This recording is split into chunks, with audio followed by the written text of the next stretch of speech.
Greetings everyone, and welcome back to the channel. Hopefully you're here from part 1, where we went over the pros and cons of the overhook side and the underhook side. And in this video, we're going to go over how to use the pros while minimizing the cons, and develop an attacking sequence when we find ourselves on the underhook side with a top side body triangle. This means we're going to have to find ways to deal with our opponent switching sides to put us on the overhook side with the bottom side body triangle. And if we don't know how to deal with this, it can often lead to our opponent escaping. And one of the major weaknesses of the underhook side is it gives our opponent the ability to turtle, which can ultimately lead to these turning escapes. And even if everything goes according to plan from the underhook side, it can often be difficult to finish the rear naked choke. So in this video, we're going to talk about our goals when attacking, while also discussing how to deal with these common issues. If you're new to the channel, consider subscribing, and let's get into the video.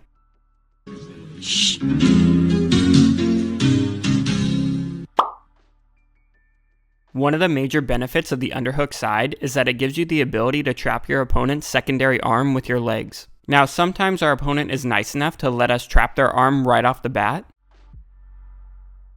but a lot of times we're going to have to go through grip fighting sequences where we feed our opponent's hand to a cross grip and use that cross grip to reliably trap their arm. Now, I made a video on this grip fighting sequence already, so if you're interested in more detail on that, check the link below. Now, once we have the arm trapped, sometimes we're able to finish the choke one-handed, but a lot of times against really stubborn people, it can be hard to get underneath their chin, and that's why it's often said that finishing the rear naked choke from the underhook side is much harder than the overhook side. Because if we lock a full rear naked choke, which is very easy to do from the overhook side, it doesn't matter if we're underneath their opponent's chin or even if they have their hand inside the party. You can choke right through all that resistance with a fully locked rear naked choke. So now that we've used the strength of the underhook side to trap our opponent's secondary arm, ideally it would be nice to now switch to the overhook side where we can shoot a fully locked rear naked choke with their bottom arm trapped. And this right here is pretty much checkmate. Now when you're making this switch from the underhook side to the overhook side, I found taking this deep lat grip like Gordon uses here and then aggressively bridging into your opponent, and a lot of times our opponent will be trying to bring their back to the mat.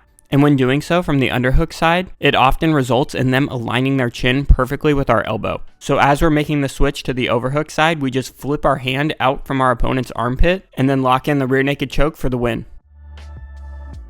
Now in our primary strategy, we end up switching sides on our terms. But if our opponent's good, they know these pros and cons as well, and they can end up switching sides on their own to expose the weaknesses of each of these positions. They know that the underhook side offers a lot of good controlling characteristics, and they don't want to get their arm trapped. So I think we've all probably heard the advice that if someone has a body triangle locked on you, you want to switch sides to make that body triangle face the ground. Now, if our opponent's really good, they're going to make sure they win the grip fighting battle before they switch sides. If they don't win the grip fighting battle as they switch sides, you can take the opportunity to shoot in a rear naked choke. But if they're good, they're going to make sure their primary defensive hand is in place when they initiate the switching of sides. And as they're switching sides, we say to ourselves, man, we don't want to end up on the overhook side with our body triangle on the ground. So we try to switch our legs to a top side body triangle. But now we're on the overhook side, and one of the cons of the overhook side is that it's going to be much easier for our opponent to clear our bottom hook because they can use their hand to help them. And by trying to switch our legs, we pretty much help them untie themselves from our lower body control.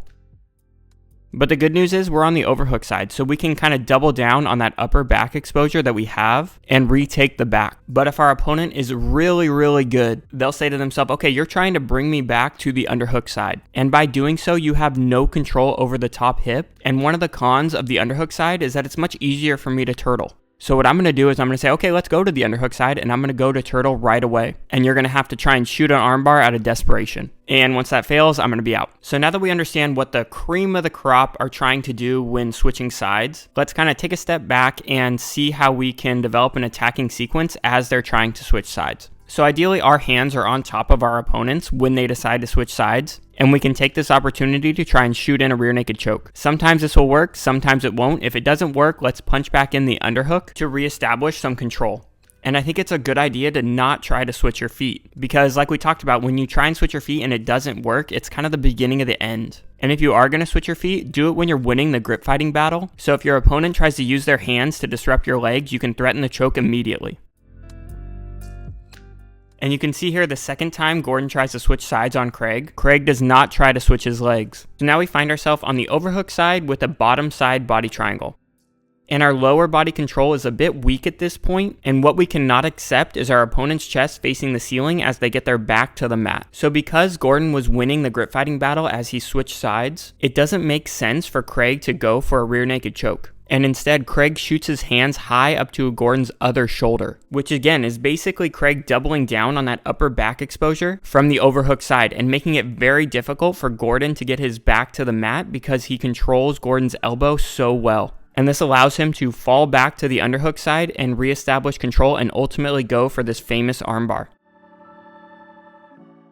But again, as they're switching sides, I think it's a good idea for us not to switch our legs, accept the fact that the control of our opponent's legs is not going to be very good, and double down on that upper back exposure to reestablish control of our opponent's back. Now, like we talked about, Craig kept his hands locked here, but I've had a ton of success using this deep lat grip.